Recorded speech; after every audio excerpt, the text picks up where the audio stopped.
Thank you guys for joining us live. We'll give you guys a couple of seconds to plug into the Philadelphia College Prep Roundtable live session today, where we're also talking about the upcoming 9th annual conference, and we're also talking with a phenomenal young lady. We're in her office here, Sara, Goldrick-Rabb. So we just give you guys a couple of more seconds to come on the line, and if you could do us a favor and hit the button on the far right hand corner and share with your friends so that your friends can also come in on the line. All right, so we'll give everybody a couple of more seconds.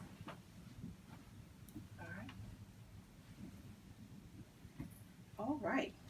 Well, we're so glad that you guys joined us on this Facebook Live today. And again, we're promoting the Philadelphia College Prep Roundtable's 9th annual conference, which will be held this year on August 17th and 18th at the Philadelphia, actually the Penn State Philadelphia Naval Yard, which again will be on August the 17th and 18th. So with us today, I have Mr. Stuart Nachbar. We're both members of the Philadelphia College Prep Roundtable, and we both are college consultants. And so my company, NRE, College and Career Network, and Stuart's company, he's the founder of Educated Quest College Admissions Advising. And so the exciting part of today, we have our keynote speaker for the conference, and that is Dr. Sara Goldrick-Rabb. And let me just read a couple of brief things about her, and then she can tell us all the fantastic things about her. So she's the professor of higher education policy and sociology at Temple University and founder of Wisconsin Hope Lab, which is a research laboratory which seeks ways to make college more affordable for students. Dr. Goldrick-Rabb will also be serving as our keynote speaker at our upcoming conference. And the Chronicle of Higher Education calls her a defender of impoverished students and a scholar of their struggles. And she is ranked 10th in the nation among education scholars according to Education Week. So without further ado, let's just jump right in. And thank you so much for joining us today. Yeah, thanks for coming over to Temple. Wow, thank you. Well, I had the opportunity to read the book. And I noticed as you wrote it, you told a story from the perspective of several students, all of whom had difficulties covering the cost of college. You allude to the point that financial aid and getting a job don't cover costs very well. Do you want to talk a little bit more about that? Sure. I mean, I think honestly it's a fact that most regular people know at this point, right? I mean, I have yet to go and talk to anybody who said to me, wait a minute, you mean the cost of college is high? You know, it's a fact. What I've been working on, though, is trying to understand, first of all, what is that doing to people? Like, what does it do to our students that they're paying so high a price for this, and what does that do to their families? And then the other issue that I'm working on is this question of what do we do about it? Because it's clearly not okay. I mean, I'm not somebody who thinks that we can kind of say, well, you know, it's okay for some people, the vast majority of people, it might be all right, and so we can just leave it alone. I think if you're doing the kind of harm that you're doing right now, which my research uncovers, we need to take action. I think that one of the biggest things that's changed over time is that many of us worked our way through college. Did you work Yes, I did. during college? You know, I mean, I worked a little bit. Yeah, I mean, most people in this country have seen work and taking some financial aid as a way of getting through school. That strategy just doesn't work like it used to. It just doesn't. You know, I mean, I think that a lot of the things that have happened in our communities that we know have happened, like the disappearance of good jobs that pay real money, right? The fact that employers, if they have part-time workers, don't treat them that well, right? They'll say, oh, come in for your shift. Oh, wait, I don't need you at that time. Oh, it changes till this time. All of that stuff that everybody else is dealing with, college students are also dealing with. You've also written that students have had to tap into support services that normally like a working family would tap into. Food banks, housing assistance, things right. like that. Well, so that's happening because when work doesn't work and financial aid is not generous enough, and even the amount you can get in loans, frankly, isn't even all that much for some schools, right, compared to their prices. People fall short and they have emergencies. And sometimes those emergencies are just not getting resolved. And so students are literally going without enough food to eat, without a sufficient roof over their heads or a safe place to live. And so more and more of them do need to turn to these other supports. And I think we have to send this message that says FAFSA is just the starting point, right? We have to go way past FAFSA or go beyond FAFSA. The Lumina Foundation's been telling us that. Go beyond FAFSA. They're right, because there are other supports. So there are food banks. There is subsidized housing, even though it's certainly limited in a place like Philadelphia. There are places like the Church of the Advocate that serves a free meal at lunchtime every day of the week. Our students don't always know that. They are very welcome at that church, and thank you to them for doing that. But our students aren't learning that stuff. What are some thoughts, whether you've written or you've studied them, that are good public policy for a college, whether it's in a state, maybe federal level if there's ambition out there? Right. I think there's a lot of different things that we can do, and I urge us to do things that are common sense. Right? Like, I don't like very fancy sort of policies that somebody designs and thinks like, okay, so you know what we need to do? We need to get students to finish college faster, so why don't we pay them if they get A's? I've heard that. Like in high school, right? Right. Like, this isn't going to get it done, because that misunderstands what people are really going through in college. The people who most need the money aren't getting the A's, okay? I want us to do very basic things that we've done in K-12 education for a long time. So, all across this city, students get a free breakfast and a free lunch every day, so that we don't have, kids in class who can't focus on school because they're hungry. Right.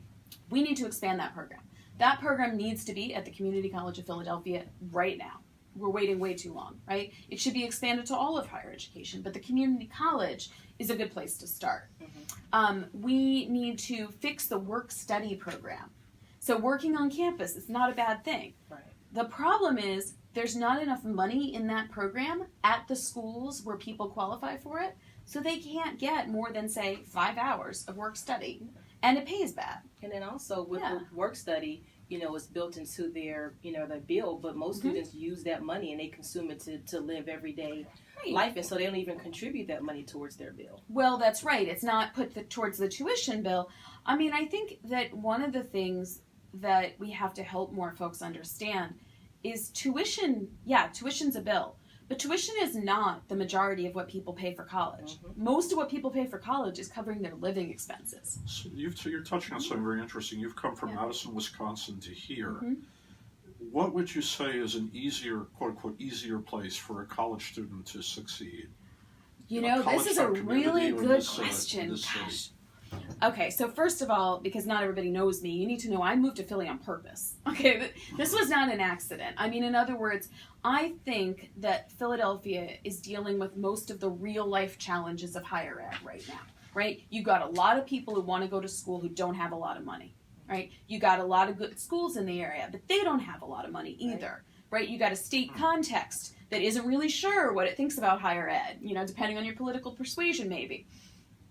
So if you put the student into all of that, it might seem like in Madison, Wisconsin, where the cost of living is lower, it would be easier to pay for college.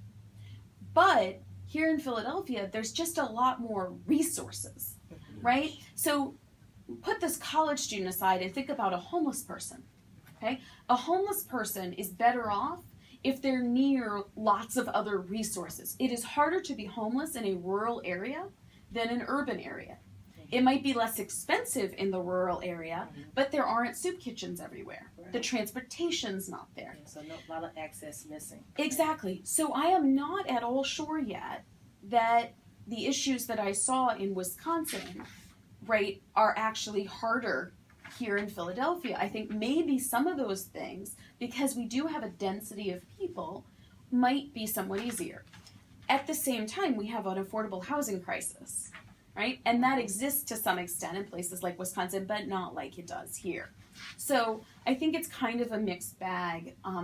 The city that I think that I spent a lot of time in that prepared me the most for spending time here was Milwaukee. Okay. Right? I spent a lot of time in Milwaukee. There's a whole chapter of my book just talking about what college going looks like in a city that is hyper-segregated and deeply impoverished. Right? And how hard it can be for students growing up under those circumstances in those K-12 schools to even really think about what college is going to look like for them, and to travel across the city sometimes in order to go to a college that is outside of their neighborhood, right? Those things are big challenges, and I think a lot of those challenges exist here.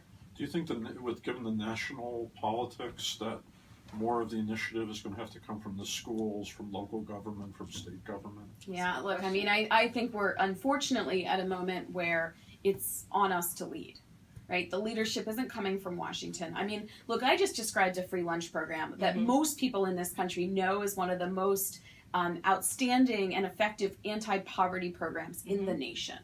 We have a Secretary of Education who said there's no such thing as a free lunch. I don't know, you know, so I think here in Philadelphia, are we going to get that funded by the feds? No. Do we already have problems in our schools where we don't have sufficient kitchens, right, to prepare hot food? That's certainly true, but does it mean that we shouldn't undertake efforts, say, with Philabundance, right? Aramark is here. I mean, think about the resources that Philadelphia has if it really cares about addressing food insecurity. I mean, they really should make a more concerted effort to really look at that, because I work in the public school setting. Yeah. And, you know, you have the free or reduced lunch program, and even if we want to dismiss school early, we have to dismiss at a certain time to make sure that students are fed, you know, before they leave. I know. You know, and there's a lot of kids, if they don't eat at school, They don't eat at all. They don't eat. So those same kids were asking, you know, to go to college. You need to go to college. I know, and I see them after you see them, right? So you say goodbye with high school, then they show up, right? Last week, I sat with a bunch of students at the Community College of Philadelphia for a whole afternoon, and several of them have been homeless or are currently homeless. Many of them don't have enough to eat on a regular basis. And one of the things that just gets me is it's a surprise to them, right? They didn't even necessarily know that if they graduated from high school in Philadelphia and started at the community college, they wouldn't be getting that lunch anymore. They don't even know. And why? And they ask rightfully, why is that? You know, I had students in New York City, right? I did a lot of work at like Bronx Community College and Ostos and places like that. And those students said to me, okay, wait, you told me to go to college, right? High school said go to college. I went to community. You took away my Metro card, my subsidized Metro card. How'd you think I was going to get there? And I'm looking at them thinking, you're totally right. Yeah, they had to use fee waiver, you know, to even do their applications. And we don't talk about this. So when we talk about, like, what do students need in place in order to be successful in college, I don't first think about tuition. I think, do they have a safe and secure place to live and sleep? Do they have food to eat every day? Do they have transportation, right? Are those basic needs met? And then let's talk about what major you're going to take. Do you know of schools that have admitted these students that have a success structure in place? Well, I think that there are a lot of schools that are working on it. That's what I would say. I am first and foremost a researcher, so I like proof, right? So there are a lot of schools that say, we're doing this and we're doing that. And I'm thinking, okay, show it. So one of the things that I'm working on now is here at Temple, I hired a really excellent student affairs practitioner. Right? Somebody who really knows what she's doing with this population. She's taught at a college. She's worked for a national nonprofit. She and I are going to go visit some schools that say they've got it, right? That claim that they really understand poverty, right? Various things. And we're going to go spend some time, some real time, and find out the real story. Not the advertising, not what the president says, right? We're going to interview him, sure. But we're going to go talk to the students, and we're going to go find out, do they really make these folks feel at home? Do they really provide the resources that they say they provide? We need that kind of evaluation before we start telling people, oh, just go ahead and go over here. You briefly touched on free with tuition, and you cover it in the book. Which do you think these policies will work, like in New York and Tennessee? Okay, look, New York's policy is not going to work because it's a terrible policy. I got to say, I've been thinking about writing an op-ed for the New York Times called How the Democrats Messed Up Free College. Okay. Free college is supposed to be really simple. You know how in high school you don't get charged? Right. It's supposed to be like that in college. That's supposed to be it. We don't need, so here's what New York did that really made me really upset. If you go to college in New York now, under that plan, let's say you spend 4 years and you don't pay tuition, you go to some SUNY or some CUNY. For 4 years after you finish college, you have to live in New York and work in New York. Oh, really? Oh, yeah. So if you move to New Jersey... If you move to New Jersey, it turns into a loan. Oh. And I'm thinking, how punitive do you want to be? Is there interest on that loan too? No, there's no interest. Oh, okay. There's at least no interest. However, talk about taking advantage of first-generation students who are going to be so happy that they got a chance to go to college, and then grandma gets sick, and they move to New Jersey to take care of grandma, and now they get a bill. See, my thing is, are you going to attach that to high school next, New York? Like, what are you thinking, right? Let me contrast that with one I like. San Francisco just decided to make the City College of San Francisco free to anybody, not just recent high school graduates. Wow. Okay? Anybody from the state of California who lives in San Francisco can go to community college for free. And not only that, they will not pay any tuition. And if you qualify for what they call the BOG, but it's like their need-based grant, you will also get a stipend for your living costs. Wow. Okay? That's what I'm talking about. I'm saying let's meet people where they are. All money is green, right? So if you take the tuition out of it, you have money left for other stuff. We don't pay for people's housing in high school, let's be clear, right? We don't pay for their food. We don't pay for their transportation. We do that with certain other subsidized programs that go to lower income folks. Why don't we just do the same thing? We don't ask high school kids to pay for textbooks either. No, we don't. And we could, the thing is, we can afford this. So people keep saying to me, well, you know, I already pay enough in taxes. And I'm thinking, well, yeah, you do. But the problem is, we don't need to raise your taxes. What we need to do is stop funding the University of Phoenix. Stop funding Capella University. You're going to get right? this line cut off Stop, now. yeah. Stop funding. I am a controversial person, and it's for good reason. Oh, Because I see. I'm all inspired. I am saying is, look, there's $40 billion of our money. Right? We all paid our taxes in April, and a whole bunch of it went to schools. Well, I hope we all paid our taxes in April. And you know what I mean? In other words, you know, you can totally disagree with that, but what we want to discuss is our choices. We want to discuss the choices we're making about where our money goes and not pretend like there isn't money. There's money. Choices the people who got those loans couldn't make because they couldn't finish school. And then they ran out of financial aid, so by the time they figured out that they had a degree that didn't mean anything, I mean, we got folks on the GI Bill who are going off to colleges and using up all their GI benefits, and then they can't get a job with that school because that diploma didn't mean anything. And then they're stuck. And you think to yourself, I think I'm in bad shape. They did that to a vet. You know, when I think about how ugly it's gotten in this country and how much work we have to do, all I gotta do is think about that. Do you have a postscript for these students who you profiled in the book?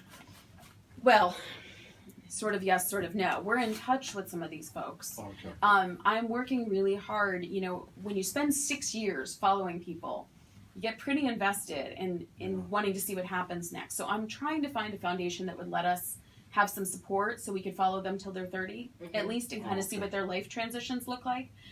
We're kind of keeping a little bit in touch. But mostly I don't know. You know, I mean, I know 50% of them hadn't finished a degree after 6 years. What? You know, a lot of them had debt. I want to ask you a question. Yeah. I know you talked a lot about the studies, but what was the initial thing that inspired you to even do this research? Yeah, what inspired it was a private scholarship program in Wisconsin. I was a professor then at the University of Wisconsin-Madison, and this set of very wealthy folks, you know, who have the kind of money where they can walk in and say, we're going to put $175 million into a scholarship program. What's your advice on who we give that money to? And think about what an amazing question that is. What I was really stressed out about was we don't actually really know who benefits the most from that money. Right? So some people would say, well, give it to the valedictorians, right? They did great in high school and they deserve it. Other people would say, give it to people based on their financial need, period, right? And then there's all a bunch of stuff in the middle. I mean, we could all make up your own rules. I said to them, what we need to know is what happens if you just keep it simple. Way too many people will qualify. So that's what they did. They kept it simple for just low-income people, right? Pell Grant recipients. And then there were way too many people qualified for their money. They didn't have enough money. It's so amazing with $5 million a year you've given out to say, oh, I don't have enough money. But they didn't have enough money. So what they did was they just took everybody who was eligible, right? All the financial aid officers put all those names in a hat, and they drew them out. It was like a lottery. They drew out the ones they gave the money to. And what that did for us was that said, okay, so not only do you have a scholarship program, we finally have the chance to find out with a comparison group what difference financial aid makes. And so the book actually traces the lives of not only the people who got extra money for college, but the people who didn't. And it's because of the comparison that I know what I know. And part of my point is the money did not make as much of a difference as you would have hoped it would, because a lot of that money never reached the students. Wow. They never got what they were promised because of the way financial aid works and its complexity, and because it arrives so slow, right? It's delayed. It wasn't that students didn't need money. There's no way you can read my work and think, oh, you know, students actually just need academic help. They don't really need money. But the money just wasn't getting there. It really was heartbreaking. It was very hard to watch. I really wanted this to be, you know, a story of you give students a scholarship and then we have a bunch of graduates. And it was like, we do have a few more graduates than we would have otherwise. And I give the program credit for that. But they're operating a program in a broken system. And so that's why I turned my attention to the whole broader system and said, okay, so let's fix the system. Like, let's stop pretending like this is all right. It's a 50-year-old system that's completely broken, and every family and student who needs to pay for college knows it. There's been a big effort within Philadelphia to encourage FAFSA completion. Yes.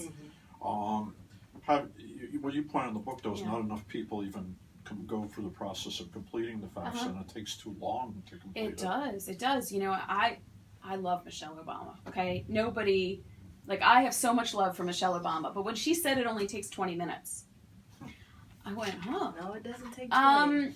No, right? Like, if you're really lucky. Unless you're sitting with someone who knows how to maneuver everything, but even with that, you that, have to assume that everybody has their paperwork and everything. So think about the difficult situation that folks like yourself are in, right? On the one hand, we want to tell folks it's not that bad because you want them to do it. On the other hand, I want us to be real about the fact that this is a huge hassle, that this has to happen year after year after year, even if you stay in the same school. And you got to be honest that at the end of the day, after FAFSA, it's still not getting it done, right? Right. And then with the, it made it easier with the IRS retrieval tool. And then it broke. And then it broke, so then people were kind of back to square one, because it's very confusing. I do this, and I sit down sometimes, and sometimes those numbers start kind of floating around. Right, but how are we surprised? I mean, my thing is, like, if you want the FAFSA to go away, you don't bury, the answer's not in using government stuff to make the process easier with back channel technology. Because like all technology, it's going to break. The way to get rid of the FAFSA is to make college free, so you don't need the FAFSA. Like, that's when I say fix FAFSA, I mean kill the FAFSA. I don't want the FAFSA to come creeping back up. I thought the IRS data retrieval tool taught us all a lesson. I mean, I think it went down at a certain particular time. I think it's amazing that we weren't told, right? Treasury knew it went down before Ed knew, because Ed was still tweeting, do the FAFSA, blah, blah, blah, use the tool. And I'm like, what's communication doing down there in Washington, right? Well, this is why we can't, if we really care about people getting access to college, we got to treat it like it matters. And that means giving people, you know, basically a free pathway forward. Imagine if we were charging for 6th grade. Imagine what this city would look like, right? You'd have a whole bunch of people who didn't get past 5th grade because we started charging in 6th grade. This city would be in shambles, right? We broadened opportunities by making school free because we knew we didn't have a choice. We knew we'd have no economy. We knew we'd have no democracy. Well, I think that right now we're paying for the fact that the 13th grade is so darn expensive. Wasn't it like during World War II that the majority of, let's say, males who went to war were not even high school graduates? That's exactly right. And the GI Bill changed the whole game. It changed this whole country. You know, one of the things that it did was by giving people that benefit from government, it created a lot of goodwill. And so one of the things you see in GIs, and this has been shown over time, the people who got the GI Bill, they help their government. They support their communities. They invest. They pay taxes. They participate, right? Because they feel good. Think about all the people right now who are stuck with student loans, who are thinking the government did this to me. I don't think they're going to stand up for us when we need them later. You know, my grandfather went to college on the GI Bill. It changed his whole life.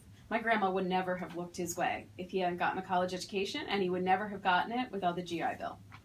It matters. Yeah, that's kind of interesting because you see military veterans having a new position and a new outlook on these issues I know. than people who did not serve and had to borrow. That's exactly right. We're totally creating a different generation here. And I don't think the GI Bill was perfect. Like you said, it mainly went to white men. But it did good things for them, and it's a strategy that can work for other folks. The other thing that happened, some might remember, the City University of New York made college free in the early 1970s. And it didn't just make college free, it dropped the admission standards. It also made it accessible, right? So people, especially women, from all over New York who never would have gone to college, went to college. Wow. There's a great book called Passing the Torch that traced a cohort of those women over the next 30 years and their children. And you can see that decision transformed New York City, and it transformed the lives of those kids. Did the colleges add more seats? They should have. To welcome more Look, students? I'll tell you, the faculty and the staff at the colleges will tell you no, they did not, and they should have. And this is where I say lesson learned, right? So people will say, well, it's going to be so crazy crowded. People are going to be sitting on the floor. We're going to have trailers. Well, yeah, if you don't plan.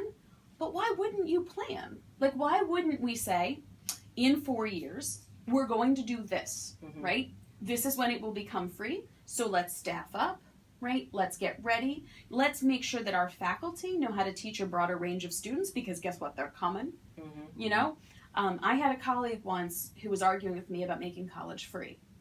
She thinks it's unwise, okay? She's a national expert. She says it's unwise. And she said, Sarah, what do you think's going to happen when all these people come to college because you made it free? And I said, there goes the neighborhood. Yeah. Come on. We know what this is. We know what this is, right? I talk like that because I think that we have to say it. I think that we are acting like we're scared of having other people's children get educated. Why should we be scared of that? Our community in Queen Village, where I live, is only stronger. It's only as strong, frankly, as the community just to our south. It is only as strong as the community just to our north. All of our kids play together. All of our kids cross streets and pathways together. If we want this city to be strong, then every single community needs to have the same opportunity to go to college, and we know they don't. People have the fear that if things are more accessible to everyone, then things will be taken away from them. That they'll have less. Yes, that they'll have less, and so... That isn't the history of this country, right? I mean, it is actually true that a rising tide tends to lift all boats, unless we don't want it to. Right? And when we keep people out of the boat, keep tossing people out of the boat, right? Structural racism and all the stuff that we do so well, then it doesn't lift. But generally, when we expand opportunities, it eventually reaches everybody. And it is helpful. I mean, why would we not want more families to have more money in their pockets to spend in this economy, right? Why wouldn't we want more young people to get the education that would help them be better community members? What are we so scared of? We're clearly scared of something, because when I say things like I'm saying, I get attacked by a lot of groups. But I just keep saying, if you know you must be doing something right. So where are those attacks coming from exactly? It depends on the day. Aside from the obvious. Depends on the day. I mean, sometimes it's folks who think that, I'm opening doors to people they don't want to have around. Sometimes it's colleges.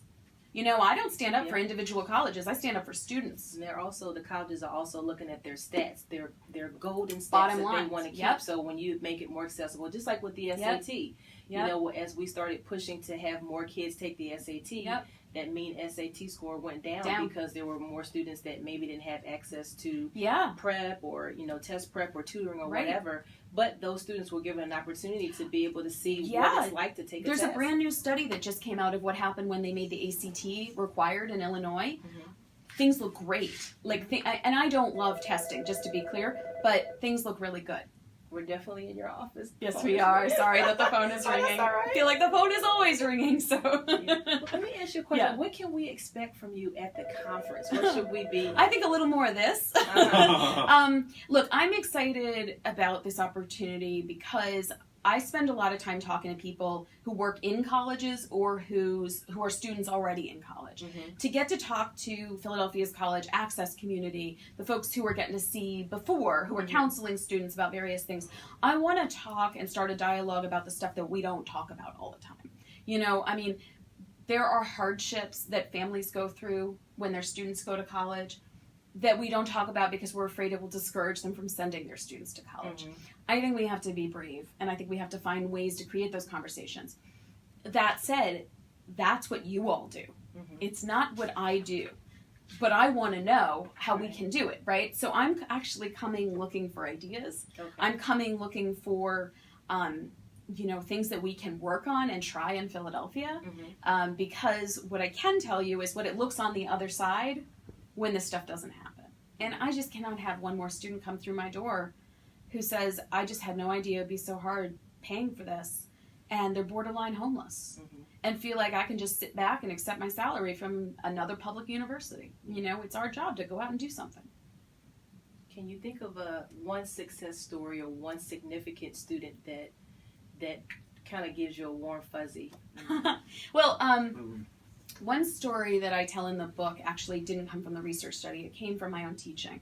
I was a very inexperienced teacher when I started teaching. And one day I was teaching a sociology class and a young woman fell asleep. Okay. Yeah. That is not my favorite moment. As an inexperienced teacher, In your class, right? I thought it was a comment on me. Do you know what I mean? I thought, am I boring you? Like, what is up? You know, I was all insulted. I got all sniffy. And finally, the second time it happened, because it happened again, I went over to her and I tapped her on the shoulder and I said, you come see me in office hours. Well, she turns out was totally scared of me, right? She's a first generation student. Like, what even happens in office hours? Is she going to yell at me? Or... Well, no, I mean, I didn't yell at her. I sat her down, I looked at her, and I said, what's going on? She said, what? And I said, you're sleeping in my class. Like, do I bore you? Right? And she looked at me and she started crying. And I've now learned that I always have Kleenex, because this happens a lot. And I passed her the Kleenex, and within about 5 minutes, I had found out that her family didn't have as much money for college as the FAFSA thought they did. Mm-hmm. Surprise, surprise. And to make ends meet, she was working the graveyard shift at a local grocery store, stocking the shelves. Yeah. And she got off work a couple hours before my class started. Wow. And she was doing it over and over and over. And she's 19 or 20 years old, and her body's just not keeping up, Yeah. right? And I thought to myself, oh my gosh, like I worked in college, but I didn't work at 6 o'clock in the morning, right? Mm-hmm. Having been on a night shift. And I said, you got to stop it. You can't do it. And she's like, well, I can't pay my bills because it pays more, by the way, to work at night, right? You get more on an hourly basis. So I didn't know back then about going for systemic solutions. All I could do was just do something. So I thought, well, I have a little research money. I'll make a work-study job, and she'll work for me. Okay, so fix one person, basically, one situation. So I offered her a work-study job. She took it. She quit her graveyard shift. Awesome. She started coming in and working on my research. And within a few years, she graduated. She applied for a master's degree in educational policy, and she came and studied with me, and she did it. Oh, And wow. she's completely employed. And the thing is, what it taught me was we can do this, but we really can't do it one person at a time. Right? I mean, I can't do this at the level at which they're coming to my office No now. starfish, huh? No starfish. No, right? It just doesn't work. And so the thing is, this is fixable. She didn't need remediation. She didn't need tutoring, right? She didn't need to be in a club, right, to help her. She needed some sleep. And you know what it took? Money. Yeah. This is common sense. So I just want us to do more of that because I think that we can just help more people succeed. You know, and then it feels really good. I mean, you know, I recommend it. Help somebody, it feels good. Wow. Yeah. So I don't know if Sara had one final question. I know we're going to be wrapping up a little bit soon. Thought-provoking question. No, she's been answering everything so thoroughly. You started this research institute in Wisconsin. Yeah. Your intention is to bring it here now. Right, in a sense. So what I started there was a laboratory that was about finding ways to make college affordable. Right. What I discovered in the process of that was that there's a lot of broken stuff that has to do with affordability, but isn't only about it. So I'll give you an example. Moms who need cash assistance, who have kids, right? They have a much harder time getting to college these days than they used to have. And my first book was about that. That is an affordability issue, right? People who can't get sufficient documentation so they can file the FAFSA. That is an affordability issue. Some of those folks are LGBTQ, for example. They can't get it from their parents. What I'm creating here is going to be also called HOPE, because hope matters to people, and it means a lot. But it's going to be the Hope Center for College Community and Justice. And we're going to be working on the alignment between higher ed and social policy, which is part of the affordability issue. So example, I'm not suggesting that we double the Pell Grant to cover housing costs. I'm suggesting that we use the housing opportunities that we already have and make them fit better with college. So if you're living in a housing authority, okay, you can actually lose your subsidized housing right now because you go full-time to college. That needs to end, right? For example, we have expensive meals on campus. We need to fix that. But we also need to work with our local food banks to help supply our campuses. Do you see what I mean? So it's not just about giving out more money. It's about making the institutions in our community work together. And so next fall, I'm going to launch that, and we're already kind of building right now. I'm trying to figure out what's going to be useful to Philadelphia. I'm also trying to figure out what we could demonstrate in Philadelphia that would be useful to the rest of the country. Wow, awesome. Yeah, I'm really excited about it. It's a very large college access community, probably Yeah. a much larger university than Than I've Milwaukee. seen, yeah. Absolutely. I'm excited to get to know everybody. All right, you said we have a question? Yeah, we have a question from the live. Should we create a new culture where basic education is moved to K to 14? I have argued that. Yes, in fact, the New York Times recently covered something that I wrote about kind of adding grades 13 and 14 as a right. I'm not necessarily suggesting that we just extend high school, right? So they stay in the same building and have 2 more years. And some people have said, why don't you do that?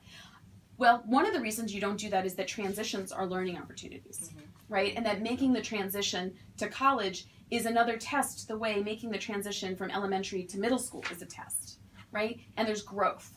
So I think that we should fund the 13th and 14th grades the way that we fund K through 12, although saying that in Pennsylvania, we should fund it well, not the way Pennsylvania does it, right? Not horrifically inequitably, but we should still make sure that it's college. I'm not suggesting that it just be like another year of senior year of high school. Yeah, I was going to say the success structure would have to be very different Absolutely. for those last 2 years. Absolutely, absolutely. Whether it's a transition to the workforce or transition It's a transition to college. lots of things, right? And tertiary education is different than secondary education. That does not mean the price has to be different. And making it, by the way, free does not mean that it has to become watered down. When we made high school free, it didn't turn into elementary school, Right. right? It's still a different animal. Yeah. And it's useful.